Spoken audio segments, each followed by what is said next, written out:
Hello guys, welcome to my channel with another tutorial video. हजुरहरु हेर्दै हुनुहुन्छ हजुरको आफ्नै च्यानल डिजिटल टेक नेपाल। आजको यस भिडियोमा म हजुरलाई बताउने छु ओराकल VM भर्चुअल मशिनबाट तपाईहरुले चाहिँ विन्डो 10 होस् या विन्डो 11, विन्डो 7, विन्डो 8 कुनै पनि तपाईले चाहिँ सफ्टवेयर तपाईसँग यदि विन्डो छ भने तपाईले भर्चुअल मशिनमा विन्डो 11 पनि इन्स्टल गर्न सक्नुभयो। त्यो सबै विभिन्न जानकारीहरु म यस भिडियो मार्फत हजुरलाई म बताउने छु। यदि हजुरहरु मेरो च्यानलमा फर्स्ट टाइम आउनु भएको छ भने मेरो च्यानललाई लाइक गर्नु होला, साथै कमेन्ट गर्नु होला, साथै सब्स्क्राइब गरेर साथैमा रहेको सानो बेल आइकनलाई पनि अन गरिदिनु होला, किनभने म हरेक भिडियोमा म हजुरहरुमा यस्तै informative technical and non technical भिडियोहरु लिएर उपस्थित हुने गर्दछु। यो भिडियोलाई अन्तिमसम्म हेरिदिनु होला, साथै हजुरहरुले यो भिडियोलाई शेयर पनि गरिदिनु होला आफ्नो साथीहरुलाई। So guys, without any delay let's jump to the screen.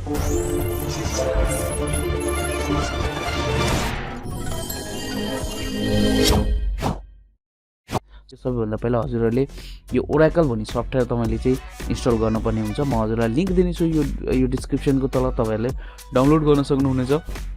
Download गरिसकेपछि तपाईहरुले विन्डो 11 को या फिर विन्डो 10 को आईएसओ फाइल डाउनलोड गर्न पर्ने हुन्छ, जुन कि मैले अलरेडी डाउनलोड गरिसकेको छु। मैले हजुरहरुलाई चाहिँ यसको लिंक पनि म हजुरलाई दिन्छु। एट दिस मोमेन्ट मैले चाहिँ विन्डो 11 चाहिँ आईएसओ फाइल डाउनलोड गरेको छु, जुन कि हजुरहरुलाई मैले लिंक तल डिस्क्रिप्सनमा पनि दिनेछु। यो मैले अलरेडी डाउनलोड गरिसकेको छु, तपाईले देख्न सक्नुहुन्छ गाइस। डाउनलोड फोल्डरमा म हजुरलाई देखाउने छु। मेरो अलरेडी यहाँ चाहिँ विन्डो 11 को आईएसओ फाइल मैले डाउनलोड गरिसकेको छु। यो अराउन्ड 6.33 GB को छ। सो गाइस, डोन्ट वरी, हजुरहरु पनि लिंक चाहिँ मैले चाहिँ प्रोवाइड गर्नेछु। सबैभन्दा पहिला हजुरहरुले Oracle VM virtual box manager software install गर्नु होला। गरिसकेपछि हजुरहरुले देख्न सक्नुहुन्छ यो आइकनहरु। यहाँ चाहिँ अब तपाईहरुले न्यूमा क्लिक गर्नुहुन्छ। न्यूमा क्लिक गर्ने बित्तिकै यो इन्टरफेस आउनेछ र हजुरहरुले यहाँ कुनै पनि नाम दिन सक्नुहुन्छ। म चाहिँ एट दिस मोमेन्ट VMs भनेर दिए। अब हजुरहरुले यहाँ आईएसओ इमेज कहाँ राख्नु भएको छ त आईएसओ इमेज यहाँ गएर हजुरले सर्च गर्न पर्ने हुन्छ। सो मैले चाहिँ मेरो यो फोल्डर डाउनलोडमा थियो र डाउनलोडमा म गइसकेपछि मैले यो आईएसओ फाइल सिलेक्ट गर्ने छु। यदि हजुरहरुले 10 आईएसओ फाइल डाउनलोड गर्नु छ भने 10 सिलेक्ट गर्नु होला, 7 गर्नु छ भने 7 सिलेक्ट गर्नु होला, है त। यसरी हजुरले सिलेक्ट गरिसकेपछि तपाईले देख्न सक्नुहुन्छ यो अटोमेटिक चाहिँ यो चाहिँ तपाईको यसरी अप्सन आउने छ। यो अटोमेटिक यसैले चाहिँ डिटेक्ट गर्नेछ यो कुन चाहिँ हो विन्डो 11 होम हो। यो भर्सन पनि तपाईहरुलाई 64 बिट को यसरी देखाउनेछ। सो यो हजुरहरुले चेक गर्नु होला, है त। चेक मार्क गर्नु होला। चेक मार्क गरिसकेपछि नेक्स्ट गर्नु होला। नेक्स्ट गरिसकेपछि तपाईले देख्न सक्नुहुन्छ यो मेमोरी बेस भनेको तपाईको यो भर्चुअल कम्प्युटरलाई दिने कति र्याम हामीले कतिसम्म दिन सकिन्छ। मेरो चाहिँ यो र्याम 16 GB को र्याम हो। सो मैले यसलाई 4 GB दिन सक्छु, हैन। या त मैले यसलाई बढाएर 8 GB जम्म पनि दिन सक्छु। एजमा 20 हैन, जति मैले चाहन्छु म दिन सक्छु, हजुरहरुले पनि दिन सक्नुहुन्छ। सो यो हो CPU। मसँग 4 वटा CPU छ। एट दिस मोमेन्ट मैले 2 वटा CPU मात्र दिए। सो यसलाई केही छेडखानी नगरिकन नेक्स्ट गरे। नेक्स्ट गरिसकेपछि अब यो हो तपाईको भर्चुअल हार्ड डिस्क। तपाईसँग कति हार्ड डिस्क तपाईले चाहिँ असाइन गर्न चाहनुहुन्छ। सो मैले एट दिस मोमेन्ट यसलाई चाहिँ 20 GB को हार्ड डिस्क असाइन गरे। अब मैले यहाँ यसलाई नेक्स्ट गरे। नेक्स्ट गर्नेपछि तपाईहरुले यो अप्सन आउनेछ। अप्सन आइसकेपछि यसलाई फिनिश गर्नु होला। फिनिश गरिसकेपछि यो एड भएको छ गाइस, है। तपाईहरुले देख्न सक्नुहुन्छ VMs भनेर यो एड भएको छ, जुन मैले यहाँ नाम दिए। अब हजुरहरुले स्टार्ट गर्न पर्ने हुन्छ। यहाँ राइट क्लिक गरेर VMs मा यो स्टार्ट भन्ने अप्सन छ, नर्मली स्टार्टमा क्लिक गर्नु होला। अब यो यहाँ लोड हुन्छ, तपाईको एकछिनपछि यो लोड हुन्छ, वेट गर्न पर्ने हुन्छ हजुरहरुले।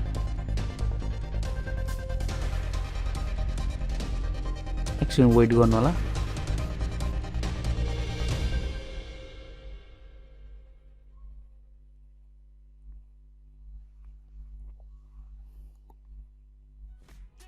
तपाईले यहाँ अप्सन देख्नुहुन्छ पावरिङ VMs अफ यो मशिन, यो कम्प्युटर अन हुँदैछ, है। एकछिन वेट गर्नु होला।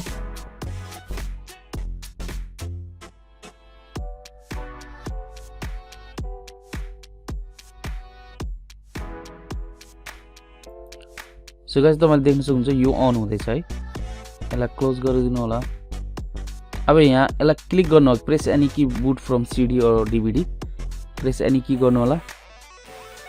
हजुरहरुले यसलाई क्लोज गर्न सक्नुहुन्छ। अब यो बुट हुँदैछ गाइस, जुन मैले चाहिँ iOS इमेज डाउनलोड गरेको थिएँ त्यो iOS इमेजबाट बुट हुँदैछ गाइस है। हजुरले अब सेम तपाईँको OS जुन हामीले लोड गरिसकेपछि इन्स्टलेसन प्रोसेस गर्छौँ सेम त्यस्तै नै आउँछ र हजुरहरूले फलोअप गर्नु होला गाइस है। एकदम इजी छ। तपाईँहरूले चाहिँ यो अब तपाईँसँग विन्डो 10 छ भने तपाईँले इन्स्टल गर्न सक्नुभयो विन्डो 11, विन्डो 11 छ भने हजुरलाई विन्डो 10 चाहियो भने 10 इन्स्टल गर्न सक्नुभयो। यदि हजुरसँग 10 छ र तपाईँलाई 7 चाहिएको छ भने 7 और XP whatever you like guys हजुरहरूले चाहिँ यहाँ इन्स्टल गर्न सक्नुहुन्छ। हजुरहरूसँग जस्ट iOS फाइल हुन पर्यो हैन। iOS फाइल भइसकेपछि हजुरहरूले इन्स्टल गर्न एकदम इजी हुन्छ यो VMs बक्सको थ्रु है। तपाईँहरूले अगाडि प्रोसेस हेर्नु होला, यो बुट अप हुँदैछ। अब तपाईँले यो चुज गर्न सक्नुहुन्छ, यो इङ्ग्लिस अब ल्याङ्ग्वेज चुज गर्न सक्नुहुन्छ। बाई डिफल्ट म यसलाई चाहिँ केही पनि छेडखानी नगरिकन नेक्स्टमा क्लिक गरेँ।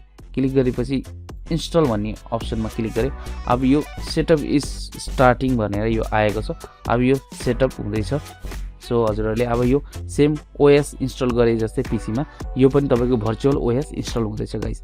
यदि गाइस हजुरहरू फर्स्ट टाइम मेरो भिडियोलाई हेर्दै हुनुहुन्छ भने मेरो भिडियोलाई लाइक, कमेन्ट एन्ड सब्सक्राइब गरिदिनु होला गाइस एन्ड मलाई सपोर्ट गरिदिनु होला गाइस। म अपकमिङ डेजमा पनि यस्तै informative technical and non technical video हजुरहरूमा लिएर उपस्थित हुने गर्दछु गाइस। यो अलिकति लेन्थी प्रोसेस भएको कारण म यसलाई चाहिँ स्किप गरेर अलिकति भगाउने छु fast forward. So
so guys finally तपाईहरुले देख्न सक्नुहुन्छ VMs मा विन्डो 11 सक्सेसफुली इन्स्टल भइसकेको छ।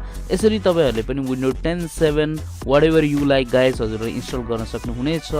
यदि हजुरलाई यो भिडियो मन पर्यो फुल लाग्यो मेरो च्यानललाई लाइक कमेन्ट एन्ड सब्स्क्राइब गरिदिनु। Thank you very much for watching. Have a good day and take care. See you in the next video with another useful tutorial. Take care. Goodbye.